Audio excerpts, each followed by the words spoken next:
Dublin, Easter 1916. The second city of the kingdom, the United Kingdom of Great Britain and Ireland.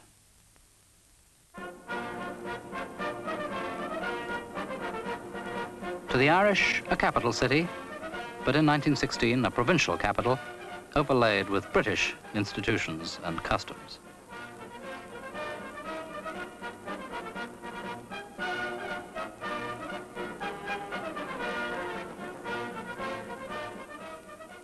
In the Great War, Irish men and women were serving beside the Scots, the Welsh and the English.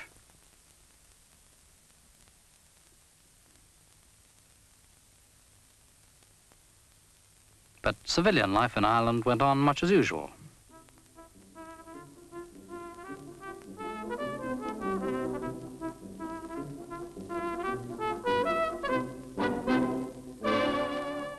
A race meeting was being held that Easter Monday at Fairyhouse, near Dublin.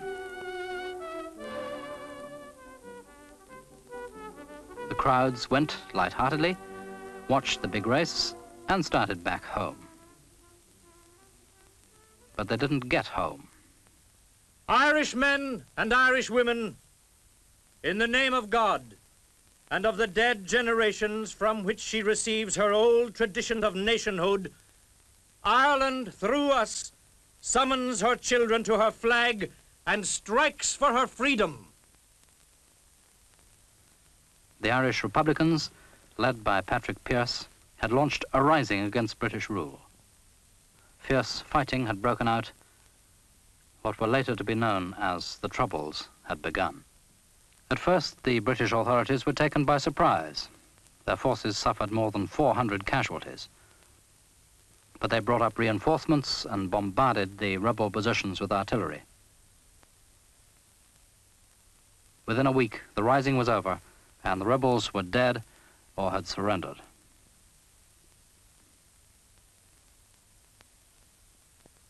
There was little sympathy with the prisoners, who were actually hissed by the Dublin crowd as they were marched away to prison.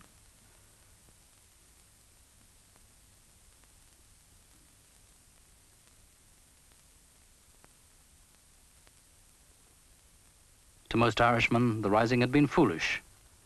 To those who had sons or brothers fighting in Flanders, it was worse: treachery. But then, courts-martial were held. In twos and threes, the rebel leaders were sentenced to die and executed by firing squads. The executions horrified the Irish, even those who, like the poet A.E., had condemned the rising itself. Here's to you, Pearse, your dream, not mine. And yet the thought, for this you died, has turned life's water into wine. The men who died were little known. Pearse was a schoolmaster. Thomas MacDonagh, a poet, told his judges, "There is always a chance of success for brave men who challenge fortune." The swashbuckling John MacBride had fought against England once before with the Boers in South Africa. The socialist, James Connolly, had been badly wounded in the fighting. He was strapped to a chair and carried out to face the firing squad. The rebellion failed, but the executions were decisive. The Irish people were jolted into realizing what the Republicans had been fighting for. They remembered that Ireland had been a nation long before the English invaded. A Celtic nation with a language of her own and a distinctive culture. They remembered how, in the 18th century, the Protestant English had tried, unsuccessfully, to crush the Irish Catholic faith. They remembered the great potato famine of the 1840s, when over 1 million Irish men and women starved to death, while successive English governments did nothing. Many of them had relatives who had died in the Great Hunger, or who had survived but been forced to emigrate to America.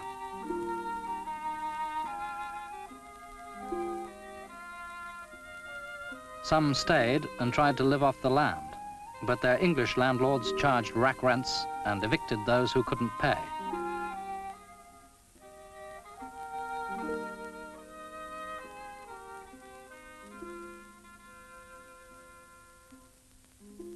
the homeless cursed England.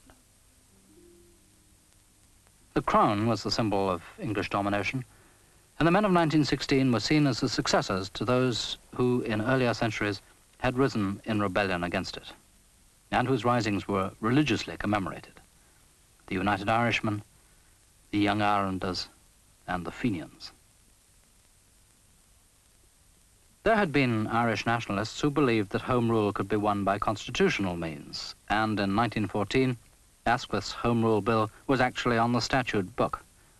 But the Republicans didn't believe it would go through, and for one reason: Ulster.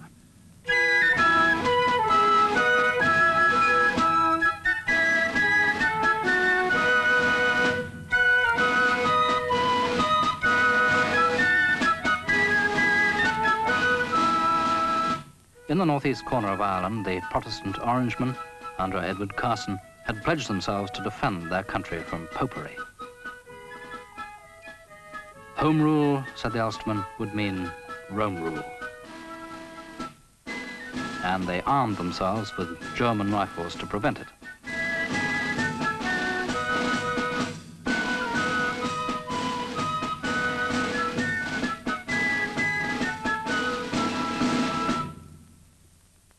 The Republicans in the south formed the rival Irish Volunteers. They too equipped themselves with German arms and trained for rebellion.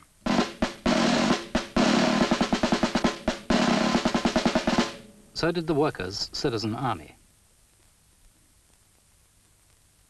The Great War came. England's difficulty was Ireland's opportunity. In 1915, at the burial of an old Fenian, O'Donovan Rossa, Pearse called for a blood sacrifice for Ireland. Life springs from death, and from the graves of patriot men and women spring living nations. And at Easter 1916, the blood sacrifice was offered. The effect was as Pearse had hoped. When, later that year, some of the prisoners of Easter week were released, they found a very different spirit in Ireland.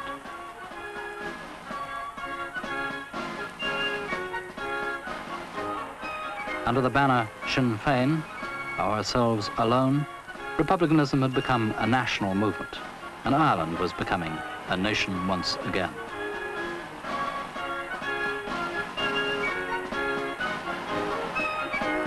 Sinn Féin began to win seats at by-elections to the British House of Commons. These election results worried Lloyd George, who'd succeeded Asquith as Prime Minister. He summoned a convention representative of every branch of Irish life. But it was the old story: too little, too late.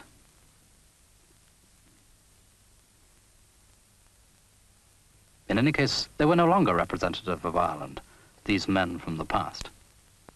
To create an atmosphere of goodwill, Lloyd George released the remaining Irish prisoners. But this brought only another wave of fervent nationalism.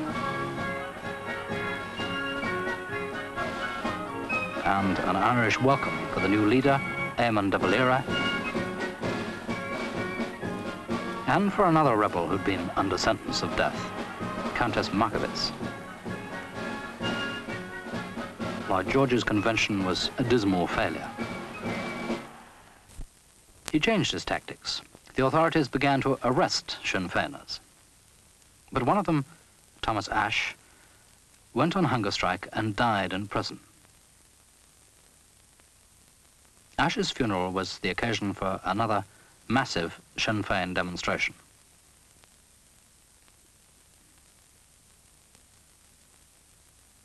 Michael Collins, the commander of a new guerrilla force, the Irish Republican Army, spoke in uniform at Ashe's graveside.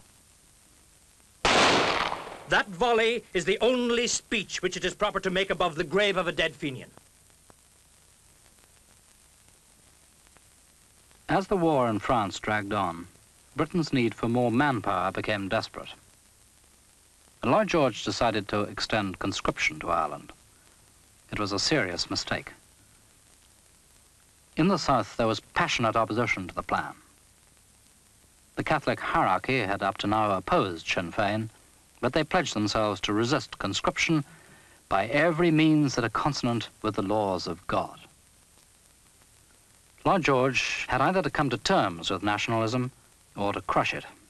He sent a soldier, Viscount French, to Ireland with instructions to crush it.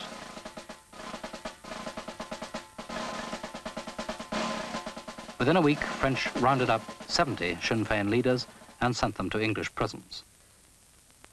But at this point, the Great War ended. The peace conference at Versailles was to settle the claims to independence of several small nations. Lloyd George was too busy to bother with Ireland. Sinn Féin fought the 1918 general election and swept Ireland, all except Ulster. The new Sinn Féin MPs didn't go to Westminster. Instead, they set up a parliament of their own, Dáil Éireann, which met in the Mansion House in Dublin. Half of the members were absent in English jails, but Ireland, at last, had a legislative assembly of her own. The day the Dáil met, the shooting started. Michael Collins became the organizer of a campaign of terrorism.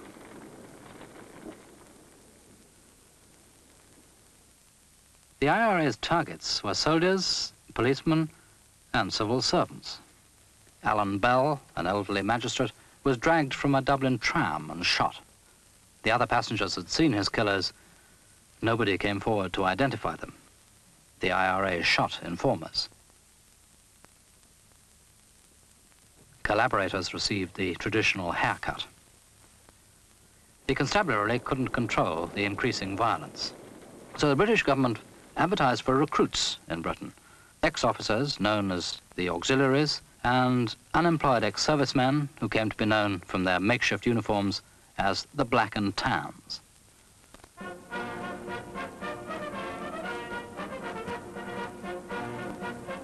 Hamar Greenwood, Chief Secretary for Ireland, was responsible for them.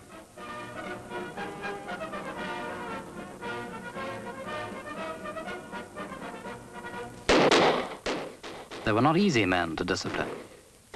Soon, terrorism was to be met with counter-terror. The brave Italians who fought the Black and Tans, from Liffey, Newr and Shannon, from Lagan, Shore and Ban. All honour to those volunteers who for duty did report, but the boys who bade the Black and Tans were the boys of the County Cork. Every volunteer is entitled legally and morally, when in the execution of his military duties, to use all legitimate methods of warfare against the soldiers and policemen of the English usurper, and to slay them, if it is necessary to do so, to overcome their resistance. Within weeks of their arrival in Ireland, the Black and Tans were fighting back at the IRA. When the IRA attacked ammunition dumps and police barracks, Black and Tan raiding parties went out to try and bring the terrorists in.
But it wasn't only terrorists who suffered.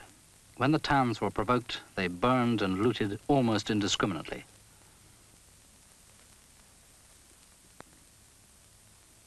The IRA attacked the barracks at Mallow, County Cork. The towns retaliated by burning down the local creamery. Ireland was to be made a hell for rebels to live in. At Balbriggan, County Dublin, a soldier was shot. The towns, in reprisal, burned down houses and killed 2 villagers. And they made no secret of what they had done. Are we to lie down while our comrades are being shot in cold blood? We say never. Stop the shooting of police, or we will lay low every house that smells of Sinn Féin. Remember Balbriggan. By order, Black and Tans. In one village, Sinn Féiners hauled down the Union Jack on Armistice Day and hoisted the tricolour. For this insult, they were forced to parade the Union Jack. Lloyd George boasted he had murder by the throat, though to others in England, his policy of reprisals and collective punishment was indefensible.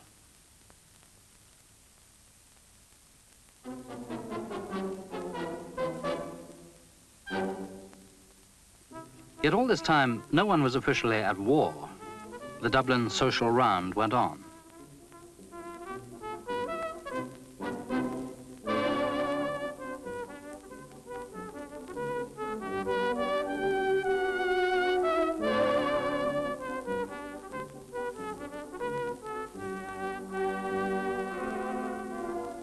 The IRA wore no uniforms. The British could never tell where their enemies were.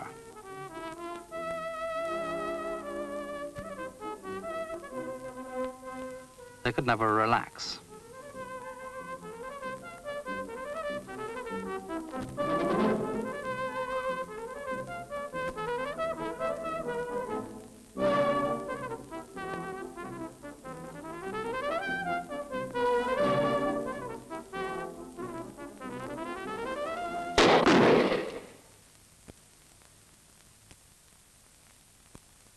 Sean Tracy of the 3rd Tipperary Brigade of the IRA was caught and shot dead in Talbot Street, Dublin.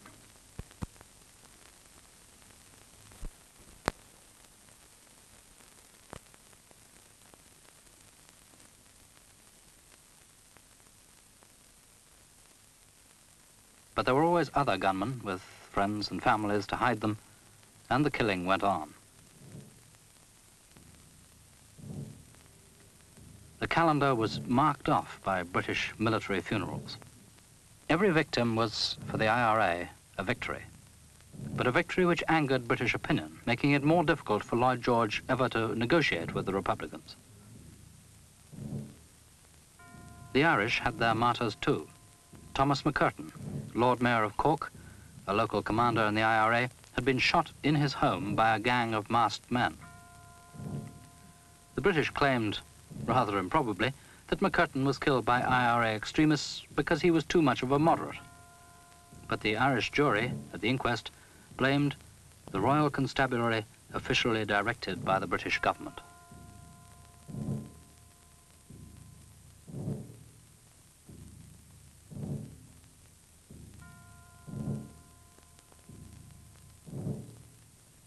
The next Lord Mayor of Cork, Terence MacSweeney, was jailed in Brixton. He went on hunger strike for 74 days before he died. MacSweeney's coffin attracted huge crowds on its way through London. The authorities forbade it to be sent to Dublin, so the Irish prepared to receive it at Cork.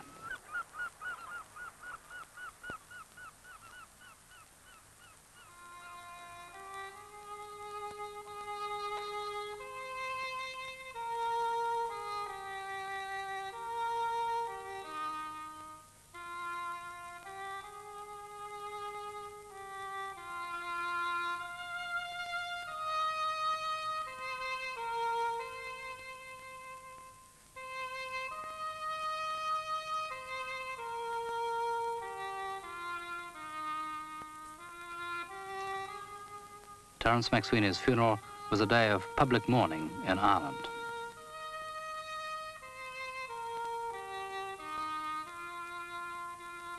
MacSweeney's death attracted international attention, but the Irish were even more appalled when Kevin Barry, an 18-year-old student, was hanged for killing a British soldier. In Mountjoy jail one Monday morning, high upon the gallows tree, Kevin Barry gave his young life for the cause of liberty. Another martyr for old Ireland, another murder for the crown, whose brutal laws may crush the Irish, but can't keep their spirit down. Executions and reprisals helped De Valera, who was in the United States raising funds, pleading Ireland's cause, and denouncing England's cruelty. Hundreds of Republicans were by now prisoners, but still the IRA, with the Irish people behind them, carried on a guerrilla war. On the 18th day of September, outside the town of Macroom, the Tans in their big Crossley tenders, they hurtled along to their doom. For the boys of the column was waiting, with hand grenades primed on the spot. And the Irish Republican Army, they wiped out the whole bloody lot. 18 British soldiers were killed. Then, one Sunday morning in November, 14 British Secret Service agents living in Dublin were surprised in their beds and shot dead. The bodies were taken to England for burial, bringing home to people the significance of this, the most spectacular of Michael Collins' efforts. Bloody Sunday.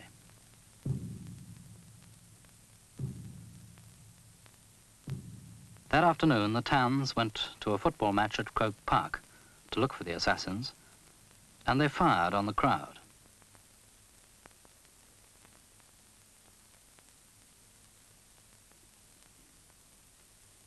"60 wounded were taken to hospital, 1 footballer and 11 spectators were killed. At last, in December 1920, martial law was proclaimed in those regions where the IRA was strongest. The penalty for carrying arms was now death.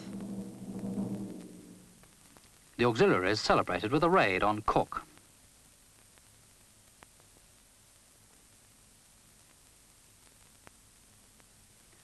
They looted and set fire to the shops in the main street and bayoneted the firemen's hoses to stop them putting the fires out. The damage was estimated at over £3 million.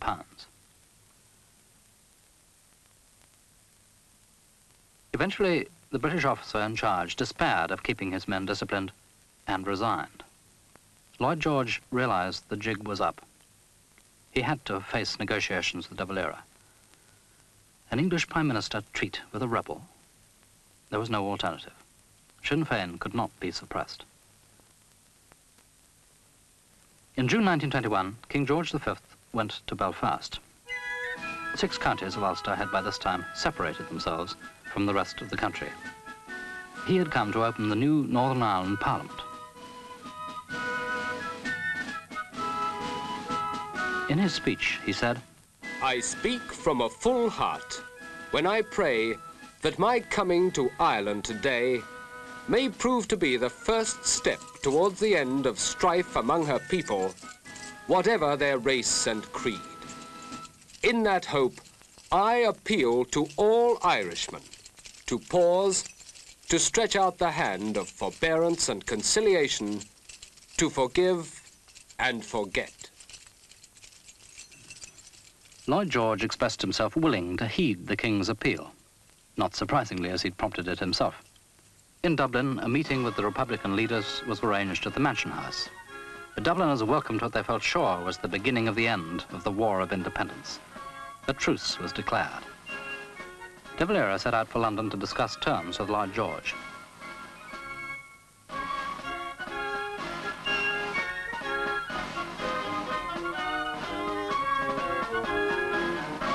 In Downing Street, prayers for success.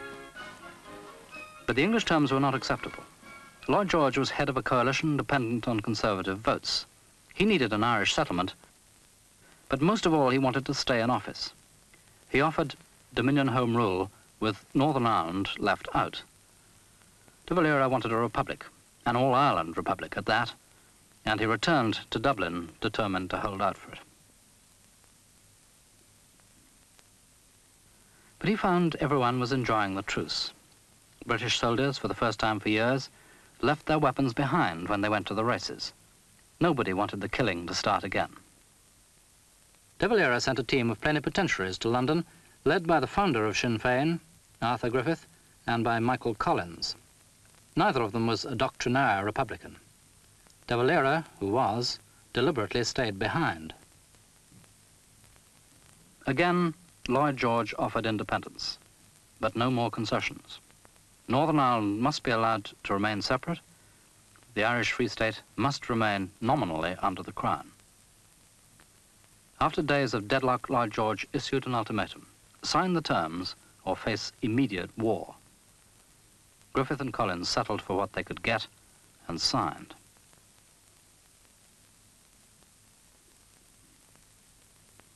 In England, relief. The settlement was welcomed, except by die-hard conservatives who denounced it as a surrender to force and a betrayal of the empire. In Ireland, general rejoicing. But when the Dáil met to scrutinize the terms, though some delegates welcomed what the treaty gave them, others saw it as a betrayal of the Republican ideal. Eventually, after an acrimonious debate, the treaty was ratified by a small majority. Sinn Féin, too, had been a coalition. Now the strain of keeping moderates and extremists together was proving too great. Their ways parted.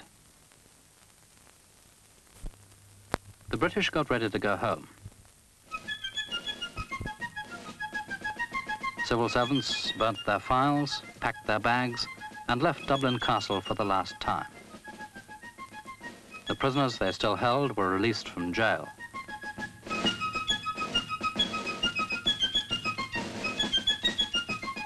The towns were paid off and demobbed.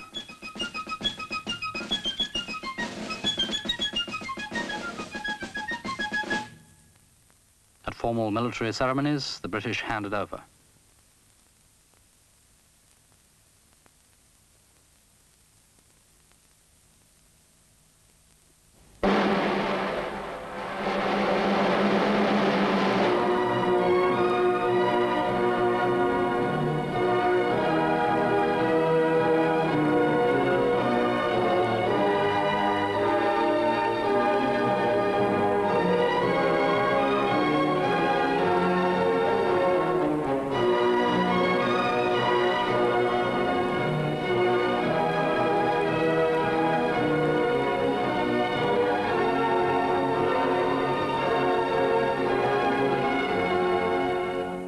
The Irish Free State was born.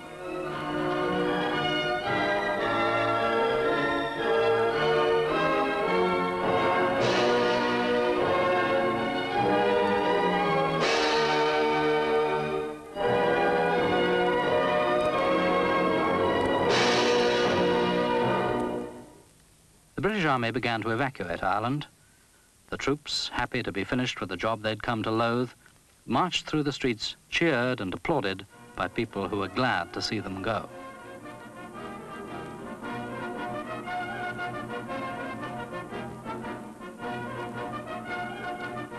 The British Army of Occupation in Ireland embarked for India, Egypt, Palestine, Cyprus, and other British responsibilities overseas.